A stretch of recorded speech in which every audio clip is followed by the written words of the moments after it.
You know, we think we have a pretty good handle on the big figures from history, but what happens when you take a closer look at a story you think you know, only to find a hidden, way more complex truth? So today, we're going to dig into the life of one of history's most famous kings to uncover this really surprising lesson about grace. And we're going to zero in on King David. You know the guy, right? The hero who took down Goliath. But the real story? Well, it's a lot more complicated. It shows us a man of really deep contradictions. So, you see, our picture of David really starts to shift the closer we look.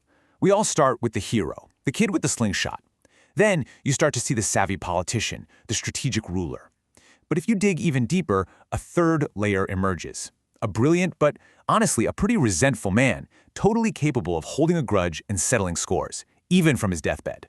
To really get our heads around this guy, we've got to look past the slingshot and see David the politician. And one of the best examples of his strategic and kind of cold mind at work, well, it involves his first wife, Michal. Now, you got to remember who Michal was. She was the daughter of Saul, the king David was about to replace. Marrying her was a brilliant power move. I mean, it basically legitimized his claim to the throne. But this purely political marriage was headed for a very public and very bitter ending.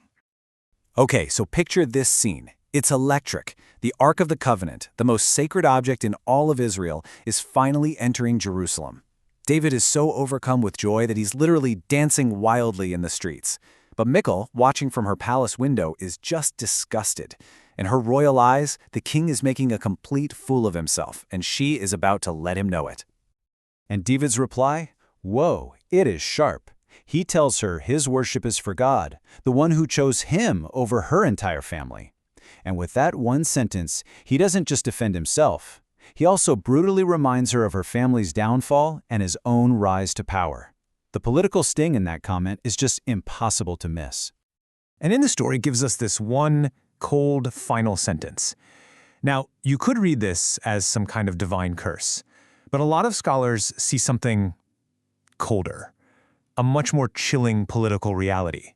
From this day on, David basically cut her off. Her political usefulness was over. After she publicly insulted him, she was just discarded.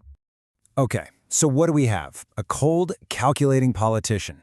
A king who seems to use people up and then throws them away. But then, just when you think you've got this guy pegged, he does something that makes absolutely zero political sense, an act that seems to come from a completely different person. And this totally illogical act of grace, it centers on a character who, by all the political rules of the day, David should have had killed. This guy was a dangerous loose end from the old regime. All right, so let me introduce you to Mephibosheth. He's the grandson of the old king Saul. Now, in the brutal world of ancient politics, this guy is a walking, talking threat to David's throne. He's the last little ember of a rival dynasty. The standard political playbook had one clear instruction: find this guy and eliminate him. Secure your power.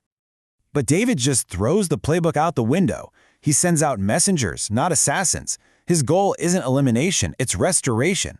This completely contradicts the cynical politician we just saw a minute ago. So what on earth could possibly explain this? You know, the key to unlocking this whole mystery, it comes down to a single Korean word, sang. And this one word has two really profound meanings that just blow the whole story wide open. Okay, so on the one hand, sang can mean bosang, a reward, a prize. It's something you earn through your own performance, through your merit. That's the world system, right? But sang can also mean bapsang, a dining table. And a table isn't something you earn. It's a place of fellowship, a place of community that you are invited to. David had a choice: offer Mephibosheth what the world thought he deserved, or offer him a seat at the table. So you see, this table that David offered, it was way more than just a piece of wood. It was this huge, powerful symbol of grace. And it shows us three really profound truths about this kind of undeserved kindness. First off, the invitation was based on a promise, not performance. David tells Mephibosheth flat out, "I'm doing this for the sake of your father Jonathan." So this act of grace, it had nothing to do with Mephibosheth's merit. It was all about David's loyalty to a promise he made to his best friend years ago. Second, this table transforms the worthless into royalty. And Mephibosheth's reaction is just heartbreaking. He calls himself a dead dog.